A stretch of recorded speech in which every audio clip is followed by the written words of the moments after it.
I let my daughter-in-law call me the maid in my own house for months. But the day I handed her my house keys and walked away, she discovered something that made her fall to her knees begging for forgiveness. What I found out changed everything I thought I knew about my family.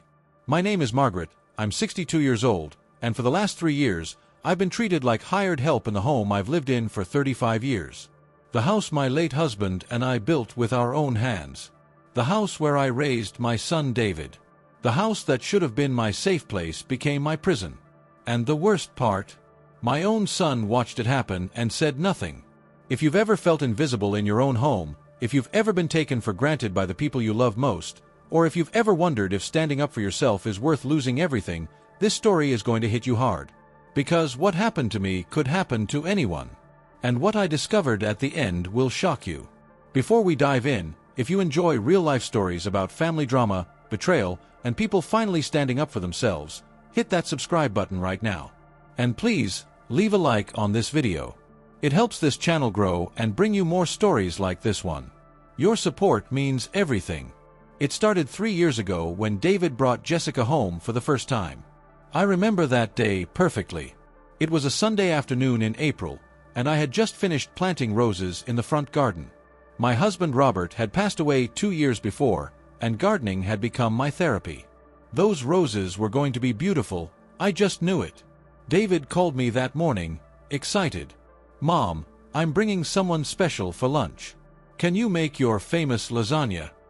Of course I said yes. I would have done anything for my son. He was all I had left after Robert died. So I spent the whole morning cooking, cleaning, making everything perfect. Jessica walked through that door like she owned the place. Designer handbag, expensive shoes, perfectly styled hair. She looked around my home like she was inspecting a hotel room. I tried to be welcoming. I smiled, I hugged her, I told her how happy I was to finally meet her. She gave me a weak smile and a limp handshake. During lunch, I noticed how she barely touched my food. She pushed the lasagna around her plate, took tiny bites, and spent most of the time on her phone. David didn't seem to notice. He was completely mesmerized by her. He kept looking at her like she was the most amazing thing he'd ever seen. And maybe to him, she was. I should have seen the red flags then. But I was just so happy that David had found someone.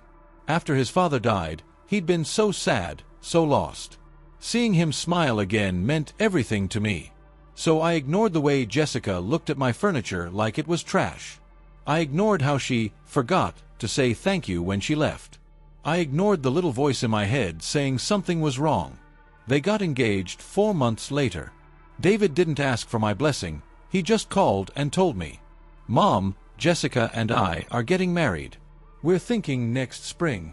I was hurt that he didn't talk to me about it first, but I pushed those feelings down. I told myself I was being silly, old-fashioned. This is what modern relationships look like, right? The wedding planning was a nightmare. Jessica had opinions about everything, and none of those opinions included me.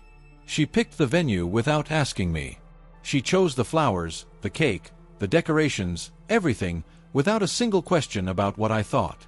When I tried to offer suggestions, she'd smile that cold smile and say, "That's sweet, Margaret, but we have it handled." She started calling me Margaret instead of Mom right from the start. When I gently mentioned that she could call me Mom if she wanted, she laughed. Actually laughed. "Oh, Margaret, I already have a mother." "But thank you." David said nothing. He was right there, heard the whole thing, and said absolutely nothing. The wedding came and went. It was beautiful, I'll admit that. Jessica looked stunning. David looked happy. I smiled for the photos and cried during the ceremony, but not for the reasons people thought. I was crying because I could feel my son slipping away from me, and there was nothing I could do to stop it. After the wedding, they moved into a small apartment across town. I thought maybe some distance would be good. Maybe I was being too overbearing, too much of a mother-in-law stereotype. I decided to give them space. I'd call David once a week, visit once a month, try not to be a burden. But then, 8 months into their marriage, everything changed. David called me on a Tuesday evening. I remember because Tuesdays were my book club nights, and I almost didn't answer. "Mom, can Jessica and I come over?" We need to talk to you about something." My heart dropped. Those words, "we need to talk," they never mean anything good. I immediately thought the worst. Was Jessica sick? Was David sick? Were they getting divorced already? I told them to come over right away. They arrived an hour later. Both of them looked serious. We sat in my living room, the same living room where David had played with his toys as a child, where Robert and I had watched countless movies together, where I'd cried myself to sleep on the couch for months after Robert died. Jessica did all the talking. "Margaret, we have a situation. Our landlord is selling the apartment building, and we have to move out in 30 days. We've been looking at places, but everything is so expensive right now, and we're trying to save money for a down payment on a house." I waited for her to continue, my stomach getting tighter with every word. "We were wondering if we could stay with you. Just temporarily. Maybe 6 months, a year at most. Just until we get back on our feet financially." I looked at David. He wouldn't meet my eyes. He just sat there, holding Jessica's hand, looking at the floor. What was I supposed to say? This was my son. My only child. Of course I said yes. "You can stay as long as you need," I told them. "This is your home too, David. It always has been." Jessica's face lit up. "Oh, Margaret, thank you so much. You're a lifesaver. We'll try not to be any trouble at all." Looking back now, that was the biggest lie anyone has ever told me. Exploration/development. They moved in 2 weeks later. Jessica brought so much stuff that my garage was completely filled. Boxes and boxes of clothes, shoes, decorations, kitchen items. I didn't understand why they needed to bring everything if they were only staying temporarily, but I didn't say anything. I wanted to be the cool mother-in-law, the understanding one. The first week was okay. Jessica was polite, distant, but polite. She'd thank me for cooking dinner, she'd clean up after herself, she'd smile when we passed each other in the hallway. David seemed relieved that everything was going smoothly. He'd hug me before work and tell me how grateful he was. But week 2, things started to change. I came home from the grocery store one afternoon and found Jessica rearranging my living room. My furniture, the furniture Robert and I had picked out together, was being moved around like it meant nothing. "Oh, hey Margaret," she said when she saw me standing in the doorway with bags of groceries. "I hope you don't mind, but this layout was just so outdated. I'm making it more modern, more open. Don't you think it looks better already?" My couch, Robert's favorite couch, was shoved against a different wall. The coffee table we'd bought on our anniversary trip to Vermont was moved to a corner. Even the family photos on the mantel had been taken down and stacked in a box. "Jessica, those photos." "Oh, don't worry, they're safe. I just thought the mantel looked cluttered. We can put them back up later if you really want them. But honestly, Margaret, the room looks so much bigger without all that stuff." David came home that evening and didn't even notice. I waited for him to say something, anything, about how different the room looked. He walked right past the rearranged furniture, kissed Jessica, and asked what was for dinner. That night, I put the photos back up after they went to bed. In the morning, they were in the box again. I didn't say anything. Week 3, Jessica started giving me suggestions about my cooking. "Margaret, do you have to use so much salt? It's really bad for you. And maybe we could do less red meat. I'm trying to watch my figure, and David should too." So I changed how I cooked. Meals I'd been making for 30 years, I changed them to make Jessica happy. Week 4, she asked if I could do her laundry since I was doing mine anyway. "It would just be so helpful, Margaret. I'm so busy with work and everything." I did her laundry. I folded it. I put it away in their room. Week 5, she mentioned that the house was looking a little dusty. "I know you're older now, Margaret, and cleaning must be harder. But maybe you could try to keep up with it a bit better? I have allergies." I was 62, not 90. I could clean just fine. But I started cleaning more, dusting every day, vacuuming twice a week instead of once. Month 2, Jessica stopped saying please and thank you. "Margaret, iron this shirt for David." "Margaret, we need more milk." "Margaret, can you pick up my dry cleaning?" And I did it all. Every single thing she asked. Because I didn't want to cause problems. I didn't want David to have to choose between his wife and his mother. I'd seen that happen to friends, and I didn't want to be that mother-in-law, the difficult one, the one who ruins her son's marriage. But the worst part wasn't the chores or the demands. The worst part was watching my son become someone I didn't recognize. David used to call me every day before he got married. We'd talk about everything, his job, his friends, his dreams. He used to ask my advice about big decisions.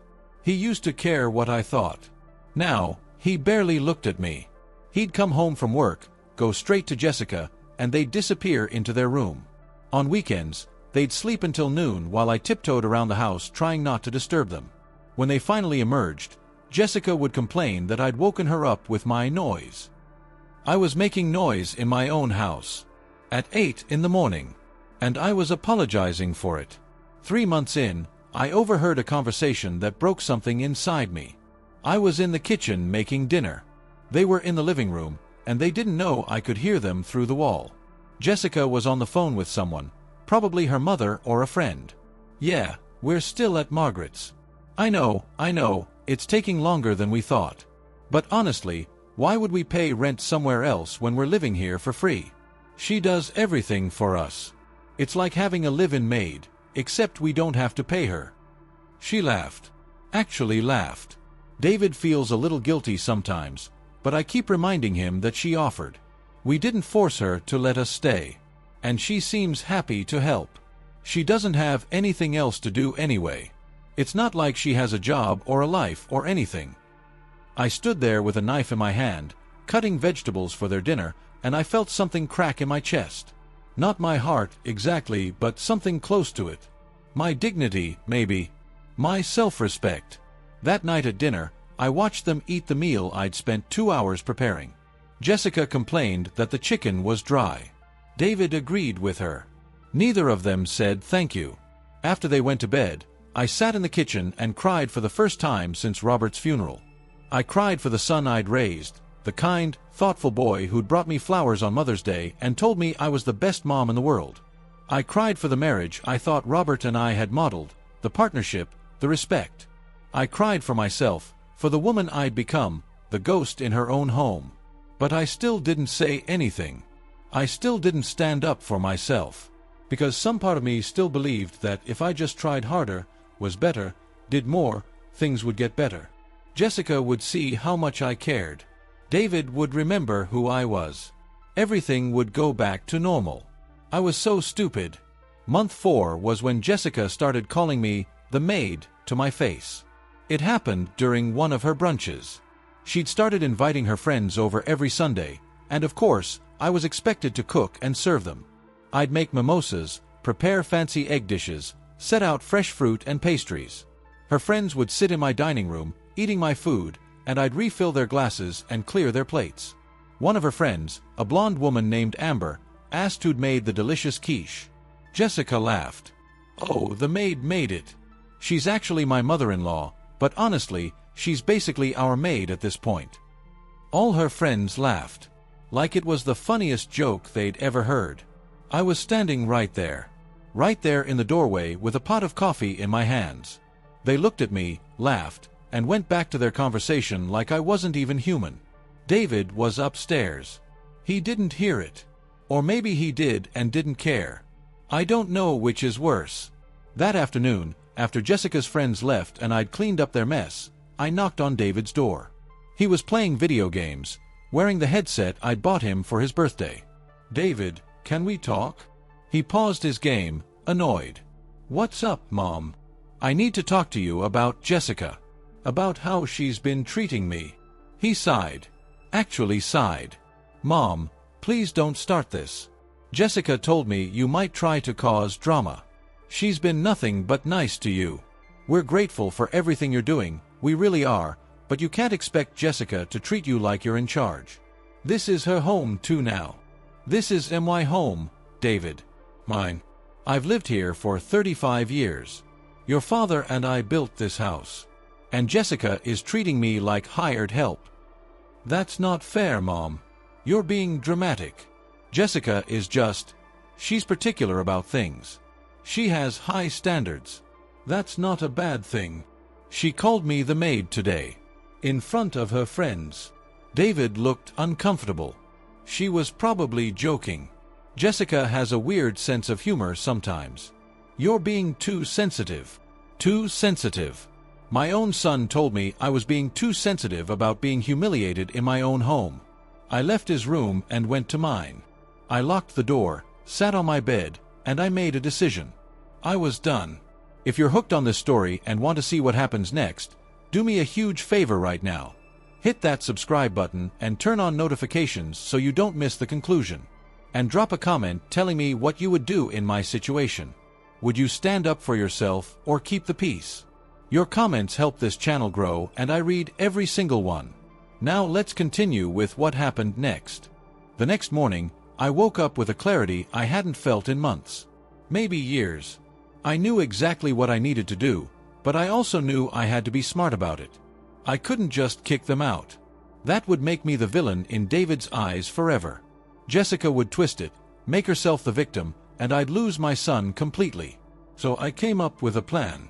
I got dressed, had my coffee, and waited for them to wake up. When they finally came downstairs around 11, Jessica immediately started her usual routine. "Margaret, can you make us some breakfast? I'm thinking pancakes. Oh, and that bacon you made last week was too crispy. Can you make it softer this time?" I smiled at her. A real smile. "Actually, Jessica, I need to talk to you and David about something important. Can you both sit down?" They exchanged looks. David seemed worried. Jessica looked annoyed, like I was interrupting her day. "What's this about, Mom?" David asked. I took a deep breath. "I've been thinking a lot about your situation. About how you're trying to save money for a house. And I want to help you more than I already am." Jessica perked up. I could see the dollar signs in her eyes. "I've decided to go stay with my sister Linda for a while. She's been asking me to visit for months, and I think it would be good for me. She lives in Florida now, remember? Near the beach." This was true. Linda had been begging me to come visit. But I hadn't told her I was planning to stay for 6 months. "While I'm gone, you two can have the whole house to yourselves. No rent, no worrying about bothering me, nothing. You can save even more money." David's face lit up. "Mom, are you serious? That's really generous." Jessica was already planning, I could tell. "How long are you thinking? A month? 2 months? I'm thinking 6 months. Maybe longer. Linda's not getting any younger, and neither am I. It would be nice to spend some real time with her." "That's amazing, Margaret." Jessica was practically glowing. "When are you thinking of leaving?" "Next week. I'll need a few days to pack and make arrangements." "Do you need help packing?" David offered. I almost laughed. "No, sweetheart. I can manage. But there is one thing I need from both of you." "Anything, Mom. I need you to take care of the house. Really take care of it. This house means everything to me. It's all I have left of your father. So I need to know it's in good hands." "Of course," Jessica said quickly.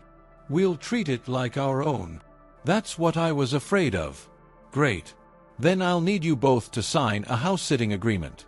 Just a simple document saying you'll maintain the property, pay the utilities, things like that. Standard stuff." David nodded. "Sure, that makes sense." Jessica hesitated for a second, but then agreed. "Yeah, no problem." "Perfect. And Jessica, I'll need to give you a full tour of the house. Show you where everything is, how everything works. The heating system can be tricky, and the water heater has a specific way you need to reset it if it acts up. There's a lot you'll need to know." "Okay," she said slowly. "We can do that today if you're free. It'll take a few hours. I want to make sure you know everything." She clearly didn't want to spend hours with me, but she couldn't say no. Not when I was giving her a free house. "Sure, Margaret. Today works." That afternoon, I took Jessica on the most detailed house tour anyone has ever given. I showed her every single room, every closet, every cabinet. I explained where I kept the cleaning supplies, how to work the washer and dryer, where the important documents were filed. And then I took her to the basement. "This is where your father-in-law's workshop used to be," I told her as we walked down the creaky wooden stairs. "After he died, I couldn't bear to change it much. But there are some things down here you need to know about." The basement was exactly as Robert had left it. Tools on the walls, his workbench in the corner, boxes of his belongings stacked neatly on shelves. If anything breaks in the house, most of the tools you'll need are down here. Robert was handy with everything. He built half this house himself. Did I ever tell you that? Jessica was barely listening. She was looking at her phone. He built the deck out back completely by hand. Took him 3 summers, but he did it. He built the bookshelf in the living room, the one you moved. He made that for our 10th anniversary. She looked up. "Oh, I didn't know that." "There's a lot you don't know, Jessica." Something in my tone made her put her phone away. "The thing is," I continued, "this house isn't just a building to me. Every corner has a memory. Every room has a story. When you moved that furniture around, you weren't just rearranging things. You were erasing him. You were erasing us." "Margaret, I didn't mean." "Let me finish. I've spent the last 4 months watching you turn my home into your home. I've cooked your meals, cleaned your messes, done your laundry, and smiled while you called me the maid. I've watched my son forget who he is, forget who raised him, forget everything I taught him about respect and kindness." Her face went pale. "But here's what you don't understand. This house, it's not just mine. It never was. When Robert died, he left it in a trust. David gets half when he turns 40. But there's a clause in that trust that you don't know about." I watched her carefully. She was listening now. Really listening. "If David gets married and his spouse shows a pattern of disrespect or mistreatment toward me, I have the right to revoke his inheritance completely."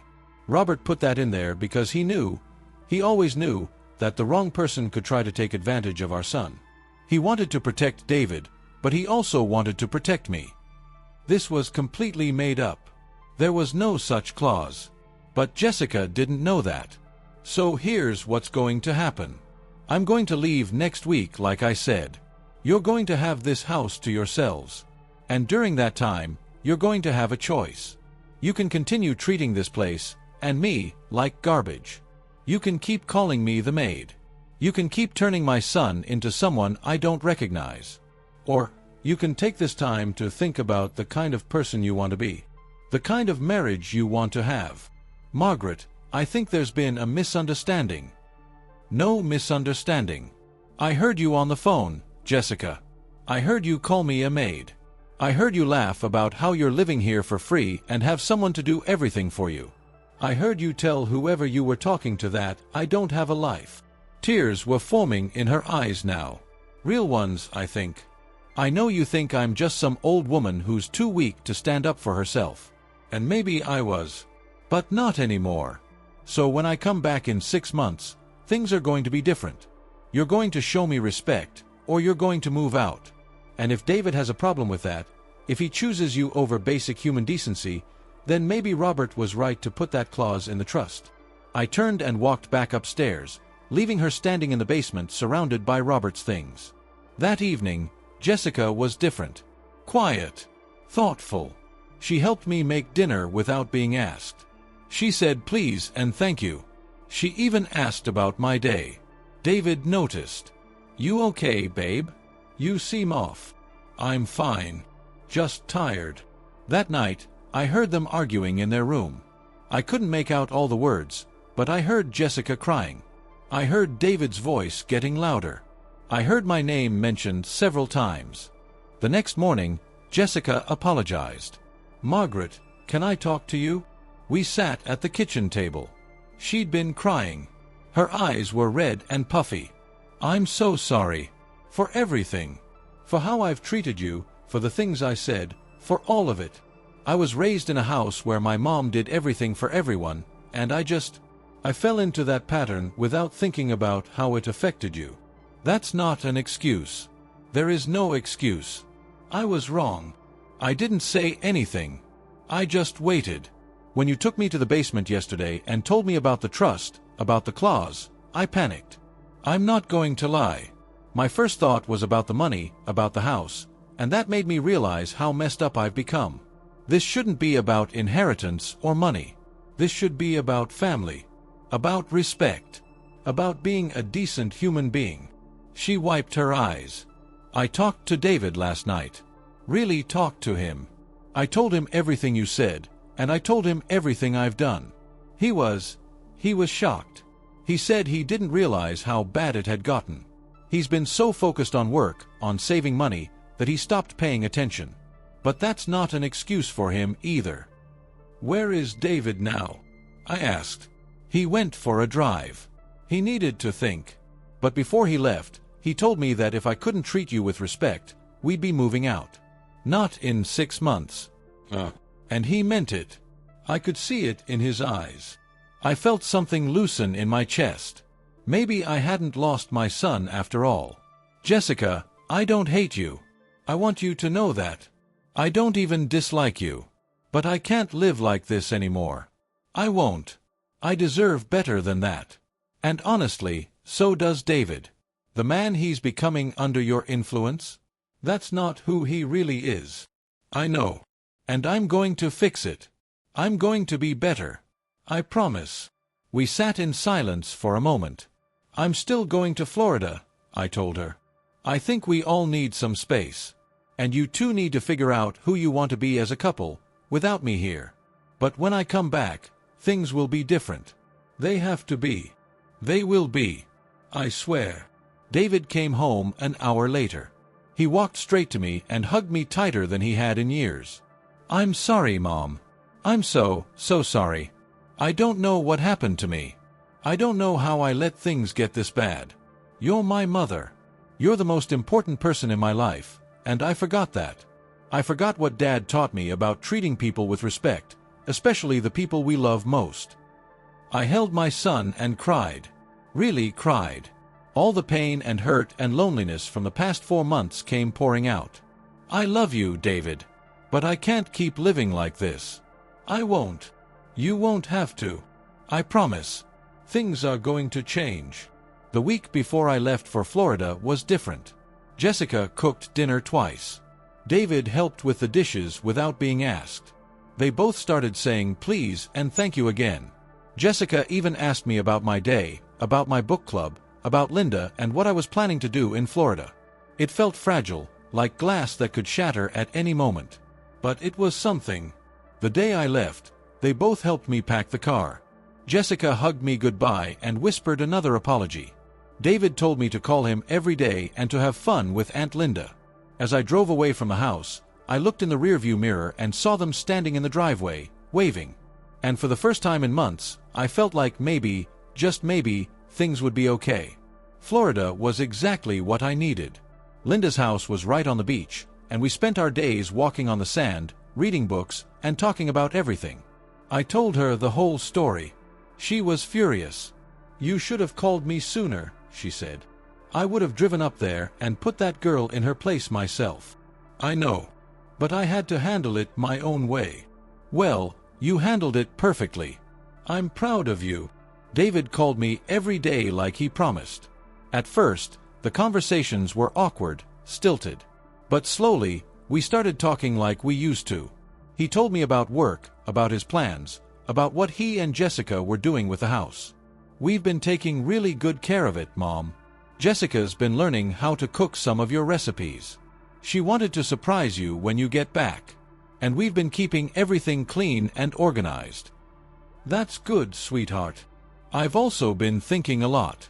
About Dad, about how he would feel if he saw how I was acting. He'd be disappointed in me. Your father loved you more than anything. I know. But he also taught me to be better than what I became. I'm working on it, Mom. I really am. 6 weeks into my Florida trip, I got a call from David that I wasn't expecting. Mom, I need to tell you something. My heart dropped. What's wrong? Nothing's wrong. Actually, something's really right. Jessica and I found a house. A real house. One we can afford. We put in an offer, and it got accepted. I sat down, stunned. What? Already? Yeah. It's small, needs some work, but it's ours. Well, it will be ours. We're closing in a month. Jessica's been working overtime, picking up extra shifts, and I got a promotion at work. We've been saving everything. We wanted to surprise you. David, that's wonderful. We'll be out of your house before you get back. You'll have your home to yourself again. The way it should be. I didn't know what to say. Part of me was thrilled. Part of me felt guilty for feeling thrilled. I'm so proud of you both. We couldn't have done it without you, Mom. Without you giving us the space to figure things out. Without you standing up for yourself and making us realize what we'd become. You saved us. You saved our marriage. After we hung up, I cried again. But this time, they were happy tears. A month later, I flew back home. Linda drove me to the airport and made me promise to visit again soon. You're welcome anytime, she said. But something tells me you're going to be just fine now. When I pulled into my driveway, the house looked exactly the same. Maybe even better. The lawn was perfectly mowed. The roses I'd planted, the ones that were just starting to bloom when I left, were now in full bloom and gorgeous. I walked up to the front door and used my key. Inside, everything was spotless. The furniture was back in its original places. The photos were on the mantel. There was even a vase of fresh flowers on the kitchen table with a note. Welcome home, Margaret. Thank you for everything. We love you. David and Jessica. I walked through every room. The basement still had Robert's workshop untouched. My bedroom was exactly as I'd left it. Everything was perfect. They'd moved out 3 days earlier, David had told me on the phone. They were in their new house, unpacking, starting their new life. That evening, David and Jessica came over for dinner. They brought a housewarming gift for me, a beautiful painting of a beach sunset. To remember Florida, Jessica said. And to remember that sometimes we need to step away to find our way back. We sat in my dining room, the three of us, and we talked. Really talked. About everything that had happened, about what went wrong, about how to move forward. I'm not going to pretend the last 4 months didn't happen, I told them. But I'm willing to start fresh if you are. We are, David said firmly. And Mom, about what you said. About the trust, about the clause Dad put in. My heart stopped. Had he looked into it? Had he discovered I'd made it up? I'm glad Dad did that. I'm glad he protected you. Even if it meant protecting you from me. From us. We needed that wake-up call. I nodded, not trusting myself to speak. Jessica reached across the table and took my hand. I want you to know that I'm going to spend the rest of my life proving to you that I can be the daughter-in-law you deserve. Not because of any trust or inheritance, but because you deserve respect. You deserve love. You deserve to be treated like family, not like help. And you know what? She's kept that promise. It's been 8 months since they moved out. 8 months of weekly dinners at my house or theirs. 8 months of phone calls and visits and actually being a family again. Jessica has apologized more times than I can count, and more importantly, she's shown me through her actions that she's changed. She asks my opinion now. About decorating, about recipes, about life. She calls me Mom sometimes, and when she does, I can tell she means it. She's taking a cooking class and always wants to try out new recipes on me. Last week, she made Robert's favorite pot roast, and she did it perfectly. David is back to being the son I raised. Kind, thoughtful, present. He stops by just to check on me, not because he needs something. He's talking about having kids someday, and when he does, he says, "Our kids are going to be so lucky to have you as their grandma." Did I manipulate them? Yes. I absolutely did. That clause in the trust doesn't exist. I made it up in a moment of desperation. But you know what? I don't feel bad about it. Sometimes you have to fight fire with fire. Sometimes you have to protect yourself, even if it means bending the truth.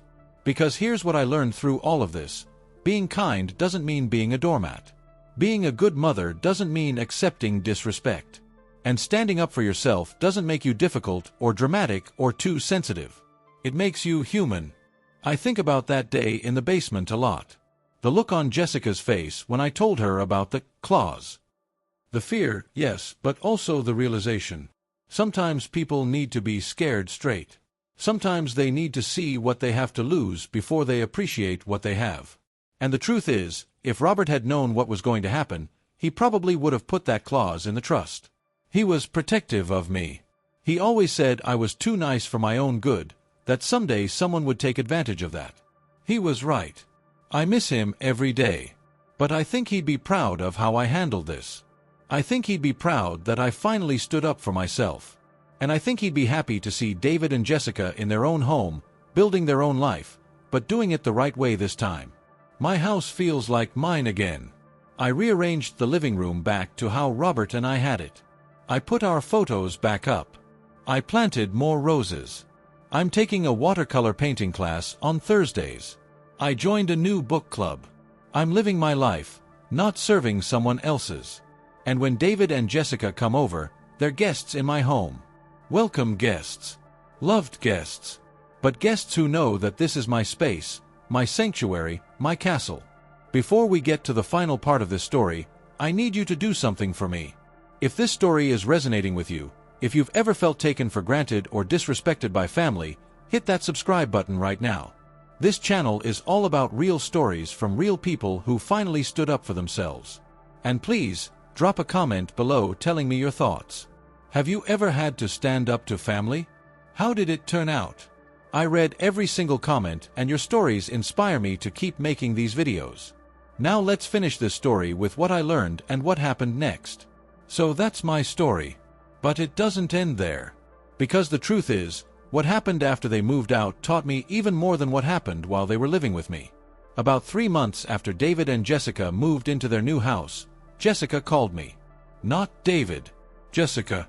And she was crying. Margaret, can I come over? I really need to talk to you.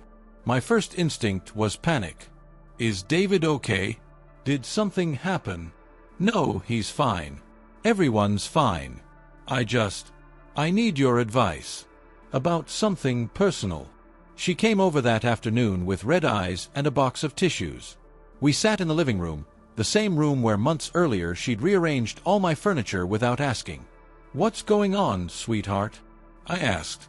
And then she told me something I never expected. My mother came to visit last week. She stayed with us for 5 days. And Margaret, watching her in my house, seeing how she acted, how she treated me, I finally understood what I did to you. I stayed quiet and let her talk. She criticized everything. My cooking, my cleaning, how I decorated the house. She rearranged my kitchen cabinets without asking. She told me my life choices were wrong. She made me feel small in my own home. And David saw it all. He pulled me aside on day 3 and said, "Is this how your mom always is?"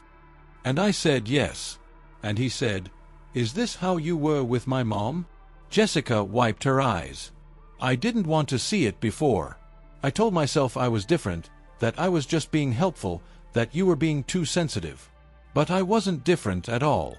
I was exactly like my mother. And I hate my mother, Margaret. I've hated how she treats me my entire life. And I became her. I reached over and took her hand. The worst part is that I knew it hurt. I knew because I've felt that hurt my whole life. But I did it anyway. To you. To the woman who raised the man I love. To someone who only ever showed me kindness. Jessica. No, please let me finish. When my mom finally left, I sat in my kitchen and I cried for hours. Because I realized that if I keep going down this path, if I don't change who I am at my core, I'm going to lose David. And if we have kids someday, I'm going to do the same thing to them. I'm going to make them feel the way my mother made me feel. The way I made you feel. She looked at me with genuine pain in her eyes. How do I break the cycle? How do I become better than what I was raised to be? And in that moment, I saw her differently. Not as the woman who'd called me a maid. Not as the daughter-in-law who'd made my life miserable. But as a hurt person who'd learned to hurt others because that's all she knew. The fact that you're asking that question means you're already breaking it, I told her. Your mother would never ask that. She'd never see the problem. But you do. You see it, and you want to change it. That's everything. We talked for 3 hours that day. About her childhood, about her mother, about the patterns she'd learned. About how sometimes we hurt people not because we're evil, but because we're broken and we don't know any other way to be. I'm going to therapy, she told me before she left. I started 2 weeks ago. I should have started years ago, but better late than never, right? Right. And Margaret, I need you to know something. When you told me about that clause in the trust, about how I could cost David his inheritance, that terrified me. But not because of the money. It terrified me because it made me realize I was about to lose my family. A family I didn't even know I wanted until it was almost gone. I nodded, feeling guilty about the lie but knowing it had been necessary. You gave me a gift that day in the basement. You gave me a mirror. And I didn't like what I saw. But I needed to see it. After she left, I sat in my living room for a long time, thinking about cycles and patterns and how we become who we are. Jessica's mother had probably learned it from her mother, who learned it from hers. Generations of women making each other small, not because they were monsters, but because they were passing down pain like it was an heirloom. But Jessica was choosing to break that chain. And that took more courage than anything. The holidays came around, and for the first time in years, I was actually excited about them. David and Jessica invited me to spend Thanksgiving at their new house. Jessica cooked most of the meal herself, with a little help from David. It wasn't perfect. The turkey was a little dry, and she forgot to add sugar to the cranberry sauce. But it was made with love, and that's what mattered. This is really good, I told her honestly. You're lying, but thank you, she laughed. Next year will be better. I'm taking notes on everything I did wrong. David raised his glass. I want to make a toast. To Mom, for putting up with us when we didn't deserve it. For teaching us what real strength looks like. And for giving us a second chance when a lot of people wouldn't have. We clinked glasses, and I felt a warmth in my chest that I hadn't felt since Robert was alive. This was family. Real family. Messy and imperfect and sometimes painful, but real. Christmas was even better. They came to my house this time, and Jessica brought homemade cookies she'd baked. They were a little burnt on the bottom, but she was so proud of them that I ate 3 and asked for the recipe. We spent the evening looking through old photo albums. Pictures of David as a baby, as a little boy, as a teenager. Pictures of Robert and me when we were young and in love. Pictures of the house being built, room by room, year by year. I can't believe I tried to erase all of this, Jessica said quietly, looking at a photo of Robert building the deck. I can't believe I was so disrespectful of your history, of David's history. You didn't know, I said. I should have asked. I should have cared enough to learn. David put his arm around her. You're learning now. That's what matters. In February, Jessica surprised me by showing up at my house with a bag of art supplies. What's this? I asked. I know you've been taking that watercolor class. I thought maybe we could paint together sometime. If you want. No pressure. So we started having painting afternoons once a week. Jessica wasn't very good at it, and neither was I, but we laughed a lot and talked about everything. She told me about her therapy sessions, about the things she was learning about herself. I told her about my life with Robert, about the dreams we'd had, about the grief I still carried. Do you think you'll ever date again? She asked me one afternoon. The question surprised me. I don't know. I'm 62 years old. I'm not exactly a hot commodity. That's ridiculous. You're beautiful and smart and funny. Any man would be lucky to have you. That's sweet, but... I'm serious, Margaret. You've spent your whole life taking care of other people.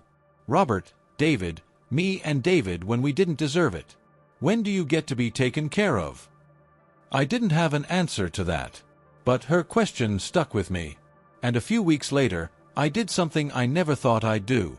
I joined a seniors social club that met at the community center. There were activities, day trips, game nights. And yes, there were single men there too. I haven't started dating anyone. I'm not sure I'm ready for that. But I've made new friends. I went on a bus trip to see a Broadway show. I learned how to play bridge. I'm living my life in a way I haven't in years. David and Jessica noticed the change in me. "Mom, you seem really happy lately," David said during one of our weekly dinners. "I am happy. I forgot what that felt like for a while. But I remember now. Last month, Jessica told me something that made me cry happy tears. Margaret, I'm pregnant." I hugged her so tight I probably hurt her. "Oh my God. Oh my God, that's wonderful. We wanted you to be the first to know. Before my parents, before anyone. Because you're going to be this baby's grandmother, and that's the most important thing. Does this mean I get to spoil them rotten?" "Absolutely. That's what grandmas are for." David was grinning like an idiot. "We're terrified. We have no idea what we're doing." "Nobody does," I assured him. "You just love them and do your best. That's all any parent can do." "Will you help us?" Jessica asked. "Not like before, not like when we were living with you and I treated you like a servant. But really help us. Teach us. Be there for us." "Of course. I'd be honored. And Margaret, I need you to promise me something. If I ever start acting like my mother, if I ever start treating our kids the way she treated me, or the way I treated you, I need you to call me out on it. Immediately. Don't let me become that person. I promise." They're due in September. They're having a girl. They haven't picked a name yet, but David mentioned maybe naming her after Robert's mother, which would mean something to me. Looking back on everything that happened, I wouldn't change any of it. Not the pain, not the humiliation, not even being called the maid in my own house. Because all of it led to this. To a real relationship with my son. To a genuine connection with my daughter-in-law. To becoming the person I needed to be. I learned that standing up for yourself doesn't make you selfish. Setting boundaries doesn't make you mean. And sometimes the people who hurt us the most are the ones who need our compassion the most, even as we refuse to accept their behavior. I also learned that it's never too late to reclaim your life. I'm 62 years old, and I'm just now figuring out who I am outside of being a wife and a mother. I'm taking classes. I'm making friends. I'm considering dating. I'm living. If you're watching this and you're in a situation like I was, where you're being taken for granted or disrespected by family, I want you to hear this. You deserve better. You don't have to accept being treated poorly just because someone is family.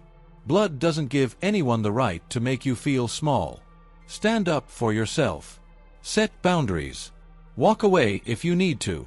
It might be the hardest thing you ever do, but I promise you, it's worth it. Because on the other side of that fear, on the other side of that confrontation, there's a version of you that's stronger and happier and free. My house is mine again. My life is mine again. My son is my son again. And my daughter-in-law has become someone I genuinely care about, someone I'm proud to call family. Did I lie about the trust? Yes. Do I feel bad about it? Not even a little bit. Sometimes the end justifies the means. Sometimes you have to do whatever it takes to save yourself and the people you love. That day in the basement when I told Jessica about the fake claws, I wasn't just protecting myself. I was protecting David from becoming someone he'd hate. I was protecting their marriage from self-destructing. I was protecting a future granddaughter who doesn't even exist yet from growing up in a home filled with disrespect and resentment. One little lie changed everything. And if I had to do it all over again, I'd tell the same lie in a heartbeat. Robert used to say that sometimes the bravest thing you can do is say no. No to being treated badly.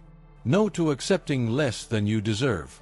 No to losing yourself for the sake of keeping the peace. I finally understand what he meant. My son called me the other day just to say he loves me. Not because he needed anything. Not because it was a holiday or my birthday. Just because he wanted me to know. Jessica texted me a picture of the nursery they're setting up. It's yellow and white with little ducks on the wall. She asked my opinion on cribs. She valued my input. And me. I'm sitting in my living room, in my house, surrounded by memories of Robert and the life we built, looking forward to meeting my granddaughter and whatever else life has in store for me. I survived. I stood up. I won. And so can you. If this story touched you, if it made you think about your own life or your own family, please subscribe to this channel. Share this video with someone who needs to hear it. And leave a comment telling me your story. Have you ever had to stand up to family? Are you in a situation right now where you're being disrespected? Talk to me. This community is here to support you. Remember, you deserve respect. You deserve kindness. And you deserve to live a life that's truly yours. Thank you for watching, and I'll see you in the next one.